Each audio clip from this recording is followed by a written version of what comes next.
just going to be sipping on my beverage right into the last second, Sharon. I think that is totally A-okay. Yeah. Well, good morning. Good morning. Welcome to the latest episode of the Project Failure Files, the series for anyone who manages people, projects, or processes for a living. I am Sharon Weaver, CEO of Smarter Consulting. And I am Christian Buckley, founder of Collab Talk, and welcome to another episode of our series where Sharon and I explore management and leadership topics from the perspective of what not to do. And today, we are tackling a topic that can and does feel extremely uncomfortable on a pretty regular basis. Like all of our topics. Come on. Absolutely essential. All of our topics feel uncomfortable. So anyways, we are talking about a topic that's going to make us feel uncomfortable, ignoring the moral compass. So in fast-paced environments, it is extremely tempting and unfortunately very normal to cut corners, justify gray areas, and prioritize speed over fairness. Mm-hmm. But small ethical compromises can create large consequences. You know, the tricky part is that most of the ethical missteps, they don't start as these big failures. Like you recognize, like it's not that dramatic. They're just they're just small decisions made here and there. Like, I'm just going to do this one time. We know this is not the way to do this. This is not our methodology. This is not our process. Is it fully ethical? We're just going to do it this once because we have to deliver and get this done. And so, there's a slight conflict of interest. There's a shortcut around a compliance process. A quiet decision that benefits one group over another. They'll just do it this one time. Yeah, just this one time, Christian. We're just, I'm busy today. I'm tired today. I have an excuse today. So just this one time. Exactly. And so the intent might be good, right? The intent might be good. It might be efficiency or loyalty or protecting the team, right? We're doing something that feels right in the moment, but ultimately, whenever you kind of bend the rules, the impact can be damaged trust, maybe even legal risk, security problems, and ultimately maybe long-term reputational harm, both for the individuals and the organization. I've seen some situations like this, and we'll share some stories, some experiences here where, things that seemed practical on the surface. Again, when you're in that kind of project-centric organization and you've got a lot that's on your plate, you can cut some corners. But over time, people start recognizing, hey, there's a pattern here. Why does this other team, this other individual, this other engineer get all the best tools? Somebody that was sent to specialized training, I was told that I was next, but now suddenly there's no budget for anybody, even though it's critical for us to move forward in this. So preferential treatment to different individuals. Who gets the stretch assignments? Who gets the cool new project that comes in, even though you were next up or have the special skill set or whatever it is, it still goes to the favorite PM, the favorite director over in this other organization that seems to have Christmas celebration with the boss every year. Like, what? Yeah, and fairness matters more than you realize. When team members at least believe that, decisions are equitable, transparent, they do stay engaged. When we at least believe that people are doing their best to make things work and be as fair and transparent as possible, people are okay with that. Even if they don't get what they want, but if they don't believe that, right? If they don't understand it and they feel like things are unfair or biased or there are ethical questions that are, kind of being brought up, then a lot of times they get frustrated. I've got a great story for this later around this, but there's also the data side of things. In today's world, brushing off privacy concerns or compliance standards because something feels low risk, that can backfire really quickly, especially if you get an audit or whatever it is. Once that trust is broken, morale is damaged. It can be incredibly hard to rebuild that. Yeah, and that's why, ethical decisions, ethical choices, anything that's inside of this space, it just can't be reactive. It has to be embedded in what you do. It has to be embedded in your culture, everything from project work to allocating resources to handling information, even modeling behavior as leaders. It has to be by choice, done on purpose, and done consistently. Yeah, leadership really does set the tone here on how they handle this, how they move forward in that. Again, here's that word that we both love, Sharon.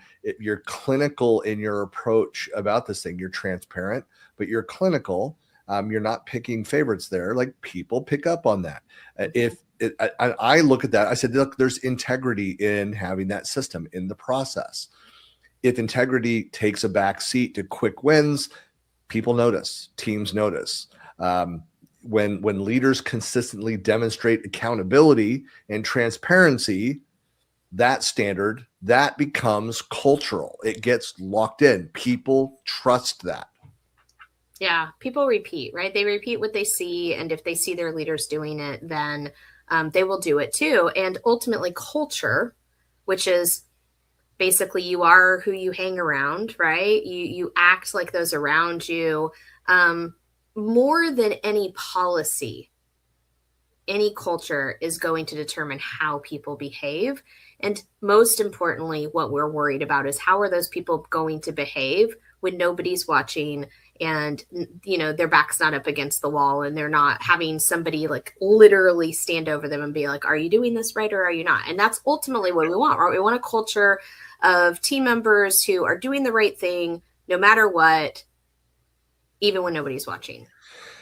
I was just thinking, Sharon, do you ever, when your kids were little, do you ever have a situation where you like found a wallet or something on the street and you're like, you open up, you find there's some cash in it, and for a split second, you're like, ooh, nice, go buy dinner for the family. And I'm thinking, my kids are sitting there looking at me. It's like, of course, I'm not going to go and do that. I had that experience, and I taught my kids a lesson there where we went and dropped it in a mailbox. So it had a license and it had an ID. Mhm. Did that, it'll get back to the individual. But I mean, that is the real test. Exactly what you said, how people behave when no one is watching. There's always someone watching in a spiritual sense, but that's a different discussion. No, I grew up in the same world. Yeah. As always, it should be a great conversation. Folks, if you're tuning in for the first time or you're a long-time watcher of this series, please feel free, comment, share your stories, reach out to us. If you'd like to share your story, we'd like to talk to you. We'd love to interview you. So we'd love to incorporate that into some future episodes as well. Let's move on. We got a lot to talk about here in the next 30 minutes. So yeah, let's get going. Let's start with some definitions. So, I mean, I think, ethical failure. I'm trying to freeze this here. I got emotional. See, just right there. Yeah, so hold it together, Christian. Hold it together. Ethical failure. I mean, it rarely starts with like a big event, a scandal, like something. It really is those small things that just this once. So a small shortcut, a gray area decision, a compromise that feels harmless at the time, but those tiny choices compound, and that's how the culture quietly shifts. I remember having conversations with team members when I was a consultant working for a company and looking at very much the do as I say, not as I do style of the leadership team, and seeing the damage. And I reported back to the management team. I was like, you guys are burning these bridges. It's a very toxic environment and you're at fault. It's the way that you're doing things. And so I would like to say that they turned things around there, but it took a big management clear out for them to fix those problems a couple of years after I left. Yeah, and what we're not talking about is I want to be really clear. Oftentimes we do run into resources that tend to get perfectionistic, right? And so they want to take a lot of time to make everything be exactly perfect. And then a manager says, let's go ahead and send this out because we're short on time, or, I think what you've done is good enough, right? I do that a lot, right? I'll have certain resources that are like, I need to put another, 12 hours into this. And I'm like, no, I think it's good enough. That's not what we're talking about. We're not talking about avoiding perfectionism. What we're talking about is knowing that something that you're doing does not meet the level of expectations and the level of compliance, the level of regulatory reason, the level of business rules, whatever it is that you have in your organization. What we're talking about is we know what the rule is. We know what the boundary is. We know what we're supposed to do, and we're just not doing it. And we're not doing it for what we think is a good reason, right? Maybe we're just letting something slide. Maybe we're just going ahead and, doing something that we know we shouldn't do because it's just this one time. And ultimately what ends up happening is everybody just kind of starts letting things go a little bit further and a little bit further and a little bit further. That's what we're talking about. It's also another clarification. It's not like there's a lot of organizations that are trying to figure out their process. They're trying to design the systems, and hopefully you're constantly reviewing that and optimizing and fixing that and talking about it, saying, hey, I think this, this is a better way of doing it. Let's go and we document our methodology, we document our system, here's the way that we operate. Let's make this change because we think it's a better way. There's new technology, there's new people, new learning, new knowledge that has come into the organization. We're not talking about any of that. It's when there is a system, there is a process, there is even a, I would say, generally accepted practice that's become a standard, a cultural aspect of the way that we work, and you are going around it. You're ignoring it, or you're abusing that. Right. Yep. Things take too long. They're too much work. They're too much effort. I'm just going to go around it. We have a strict, policy against hiring family members that are direct reports to us, except for my brother, because he's awesome. So I'm going to bring him in. I'm going to have him report to me like that. That would be an abuse. That would be a clear abuse of that. Yeah. But but vendor selection, hey, I went to college with this buddy and he works for this vendor. It's like those are clear ethical violations. And hopefully your HR policy has training about, how to not do those things. Yeah. And so I do also want to clarify, there's a difference between policy and ethics, right? Policy is the rules that your business has decided you can or cannot do. That's the policy. Ethics is whether or not you do that. It's the choice, right? Am I going to follow the policy? Am I not going to follow the policy? And so ultimately, a lot of what I think about ethics is, we talk about compliance to policies, and we talk about the ethical behavior behind that. And this is a big conversation, especially with everything that's happening in the world right now. But ultimately, this is where it becomes critically important for leaders, managers, anybody who is responsible for anything that's going on right now to really remember that people are watching you and what you do to make sure that what you're doing is consistent with what is expected in your organization's policies and procedures. Well, look, you can go out to the macro to the world, what's going on. We have, sorry, I don't mean to get political, but, Congress makes laws and we are to obey the laws. You're not happy with the laws. There's a process for changing the laws. Internally, you have something similar. You have the process, you have the structure of the things. Again, you're not breaking a law per se there, but I think of ethics another way. I think of my personal integrity. I think of the fairness, just, what is fair or not. If, we have I'll bring up an example. There's a personal story here of training dollars and that are allotted. And we're told that, every year, every employee has X dollars. If you're never given approval on going and using the training dollars in the calendar year, which goes against the company policy, the culture. You've seen other team members that have been allowed to do that. You're told yours is too critical, whatever that you're told, it doesn't matter. It's not fair. And it is breaking what the company's policies are for that. So yeah. And ultimately, so here's the thing, what it is and whether or not it's handled properly, right? Mm-hmm. Then has impacts on projects, people, and ultimately on the organization as a whole.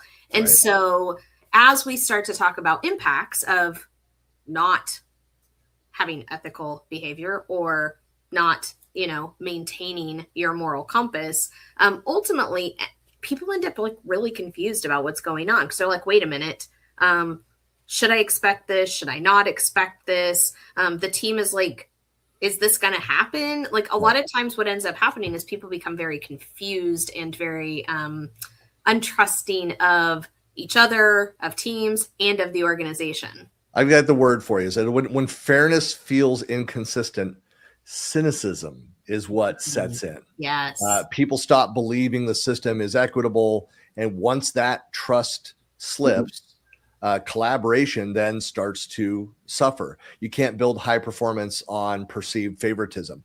The other problem is even if it's within your organization, is that other organizations, other business units, other leaders, then they have lower trust for your team and what can be done.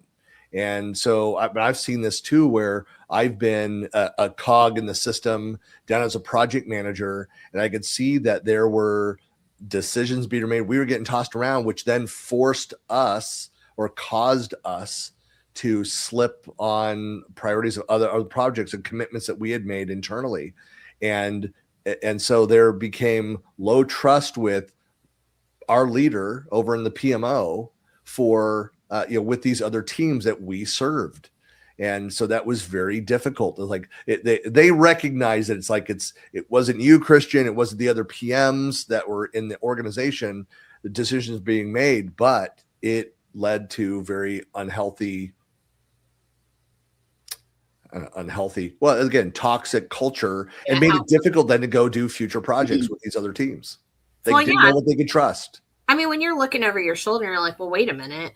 If they don't have to do it, why should I have to do it? If they're getting away with this, then why am I not getting away with this? Or if they're getting something extra, why am I not getting something extra? Right. And so people tend to compare themselves. And then what ends up happening is then what happens is then people start whispering amongst themselves, and they start, what about this and what about that? And it really starts to create division amongst everybody in your organization, because these people are talking about this, and these people are talking about that, and these people are talking about this. And it's like, no longer do we have this open, transparent dialogue that's happening. Instead, we start to, kind of get this feel of people kind of, ganging up and working with each other behind the scenes. Well, and what happens too, and again, I'm sorry, I just have this in mind because this happened from the PMO standpoint, is what happened is that because there was that low trust, there are these conflicts of interest, there's clearly favoritism that was happening, is that everyone basically went, so I can no longer trust this other team. They went and tried, they said, well, now we need to recreate this entire organization. So it took leadership, the CEO, to come in and say, stop this nonsense. We need to fix this process here. But as I said, for that company, it took a couple of years for them to do this. And then they went in and wiped it out. They went in and restructured to solve those problems. I remember many, many years ago, like early in my career, I did along the way in enterprise business, a lot of times you'll go through like leadership courses and things like that. And I remember in one of my leadership courses, they basically said, whenever you get somebody who does this, right, who kind of skates the edges and kind of avoids things and tends to have a lot of workarounds and things like that, it can kind of poison the waters, right? And so the idea is that if you don't see it soon enough, what ends up happening is that poison kind of leaks into the rest of the system, and everybody else kind of sees that. So they stop, they maybe don't work as hard, or they maybe, get a little bit cynical and frustrated and resentful. And all of that becomes very normalized within the organization. And ultimately what ends up happening is now all of a sudden, the bar goes down and Right. down and down and down. And so I remember in this leadership course, they're like, what you always want to watch for is that potential poison that's kind of leaking in, because the sooner you can identify it and get rid of it, the quicker, and to your point, right, the quicker you can heal that. And the problem, sometimes it's been going on long enough that kind of everything has kind of been hit. Yeah. And so sometimes what you will see is organizations that will clear out an entire group of people because they don't know, what's working and what's not. And then they want to start over fresh. Right. And it's if we're being honest, this is a normal thing that happens in organizations, especially as, they move If forward. you let it fester. Right. Yeah. Well, it's funny. How much of this, I had two thoughts as you were talking about that. I said, how much control leadership happens. And a lot of times this happens when you have leadership that's not paying attention. They're not looking at the patterns, and they're letting it kind of, skip past them. The other side of this is that it's a risk management exercise. If you take that approach, and in risk management is you identify things. It's like doing a SWOT analysis, that you identify, okay, but if this happened, what is our plan if that happened? Okay, this next risk, if that happened, it might be a 10%, a 5% chance that this could happen, but here's our plan for that. And then as you constantly, as you get more data, you see that you're leading towards that, then it becomes more realistic. You refine and make sure, okay, if this is what I think is happening now, we're now 40% chance that it's this risk, this thing is going to happen. Here's our plan of attack for that. You almost need to have that kind of approach to this. I've shared before how I was hired by this company. This is like 22 years ago now, where I was called in to help with to audit their mostly in their accounting and finance teams, to audit their systems and their processes for the handling of customer credit card information and other private, information details, and how they were doing it. Like they were leaving customer names with credit card data on sticky notes on their desk overnight, where there was a third-party vendor cleaning company came in every night at 5 o'clock. I don't understand what the problem is. That sounds perfectly normal. So, I've seen with this cleaning company. this. Oh no, we made a killing that year. No, I've also seen. I've seen these kinds of, in some of the parts of the organization, where they just dismissed these as low risk. We trust our people. We've got good people. Right. Thankfully, one of the people that brought me in, brand new CFO, very sharp guy, very shrewd man, who you want as your CFO there. He recognized this problem, wanted the whole thing audited. So, these, what felt like these harmless shortcuts, they turned into a major liability. Part of it where I took on, and part of this, I said, I realize you're paying me. I'm in here. However, as part of the certification, as part of this process, I am a neutral third party. I had to go sign this paperwork.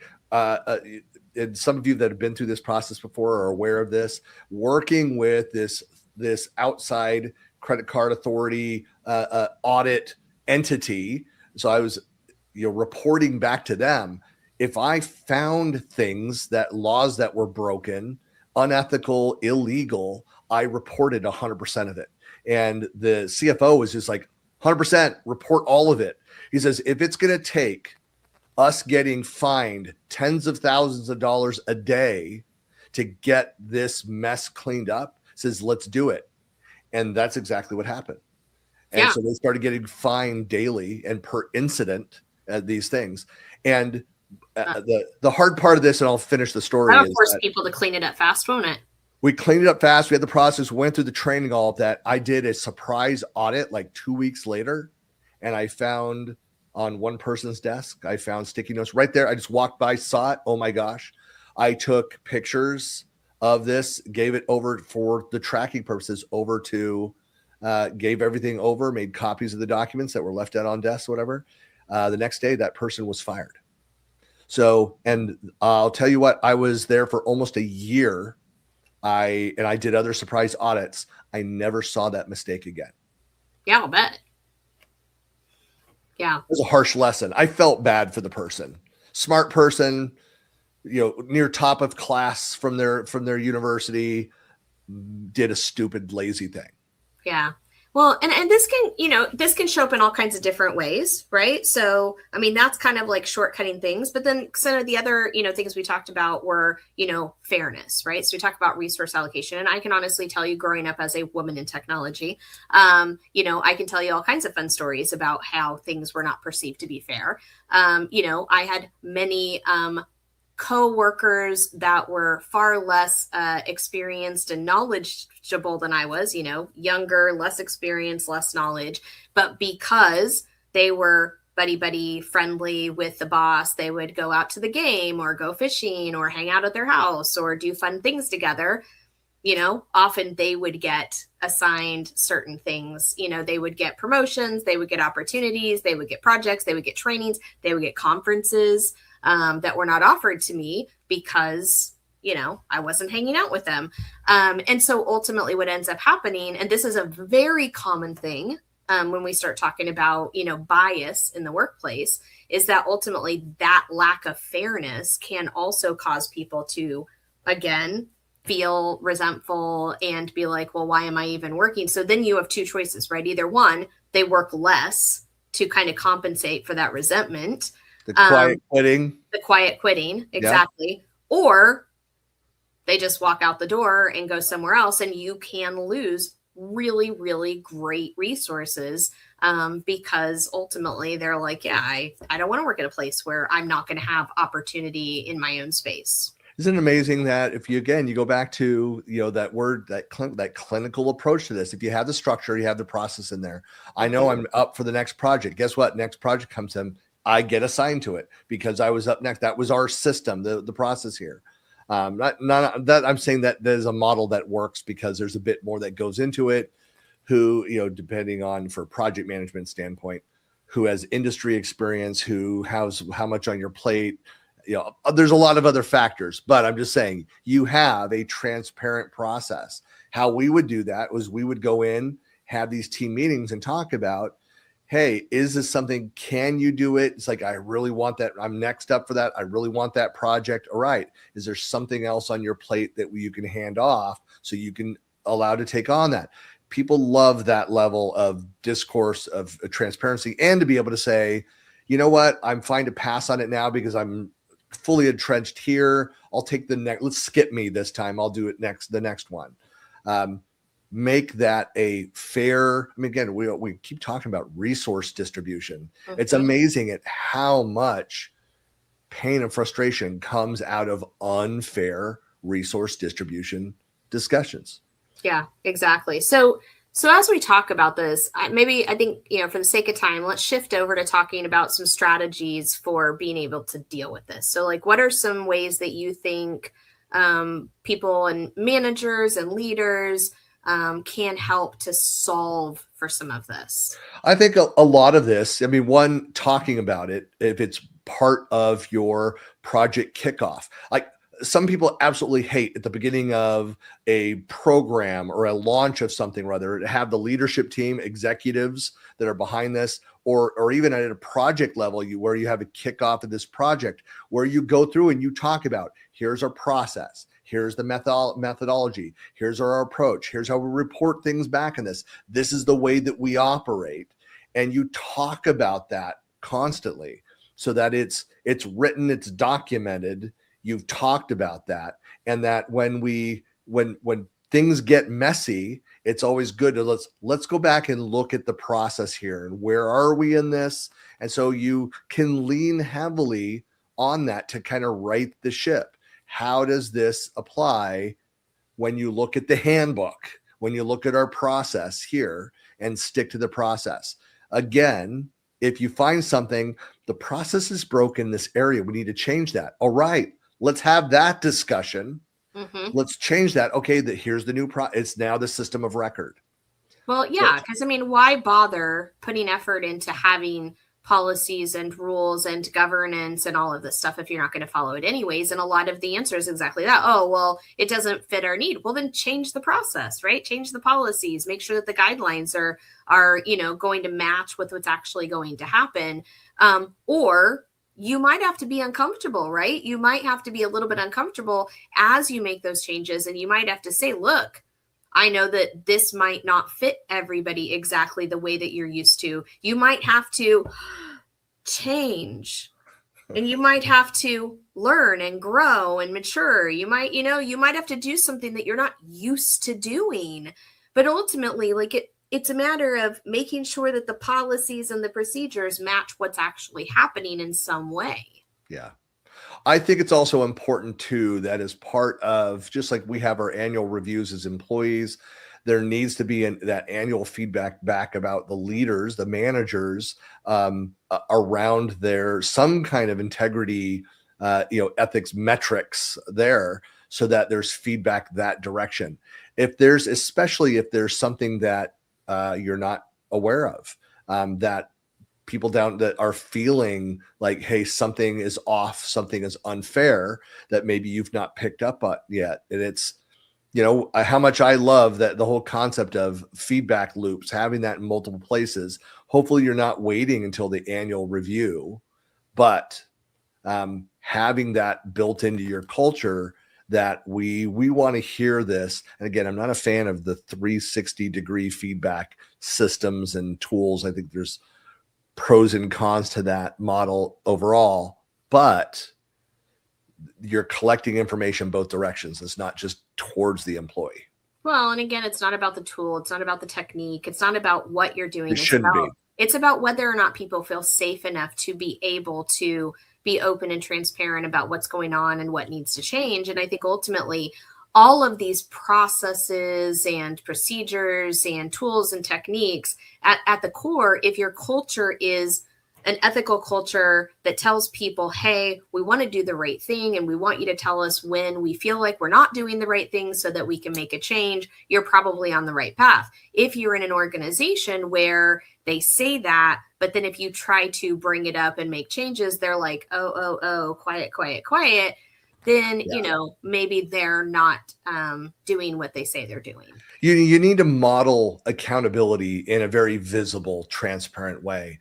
If you own your decisions openly and explain your reasoning, and give people an opportunity to voice their impact, listen to them, talk about how you've considered that. If you didn't, take time to consider that.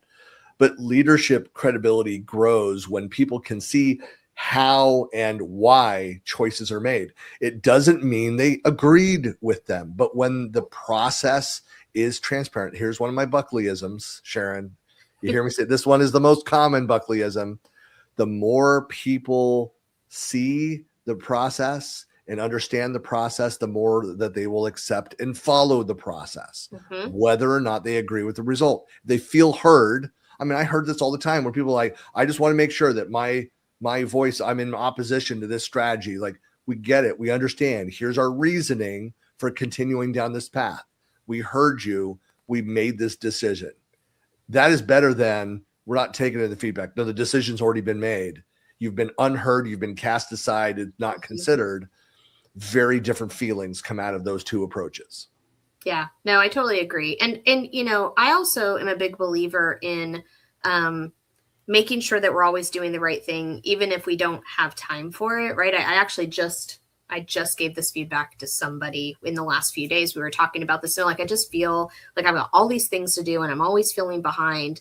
And I'm like, yeah, but sometimes you just have to slow down, look at what you're doing, and make sure that you're doing the right thing the right way, and let everything burn around you, right? Like but you still, amen. Yes. You gotta do the right thing the right way.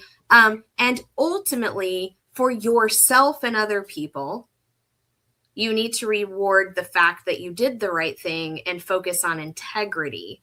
And I understand that sometimes that means that not everything's going to get done. And sometimes it means that you're going to drop the ball. And sometimes things are going to burn down around you. But at the end of the day, if you do the right thing and you try to have integrity, I mean, ultimately, you are ultimately being ethical. Yep. Completely agree. Well, I think just to close it out, kind of calls to action. I mean, one thing to do is you look at if you feel that there's a system, a process within the org that is unbalanced, the first thing to do, audit the process. What are the steps? Is it that it wasn't documented? Is it, if it's documented, is there something that's changed about that? Because it's just like if you were to go to your leadership team, go to your CEO and say, hey, this is off, this is unfair. It's like, okay, what is the process? Maybe what you thought it was not the official process there. So have it documented, get the agreement there, and be like, and here's where it goes. Do we all agree that this is the process? All right, here's how it's actually operating, and it's subverting this process. So audit the process. And then as part of that, then also clarify the standards. Actually, I won't go into detail of this, but I quit a company because of ethical differences, and where something wrong was done and the executive team brushed it off, which I interpreted as they accepted the unethical behavior and tolerated it and even supported it and wouldn't correct it.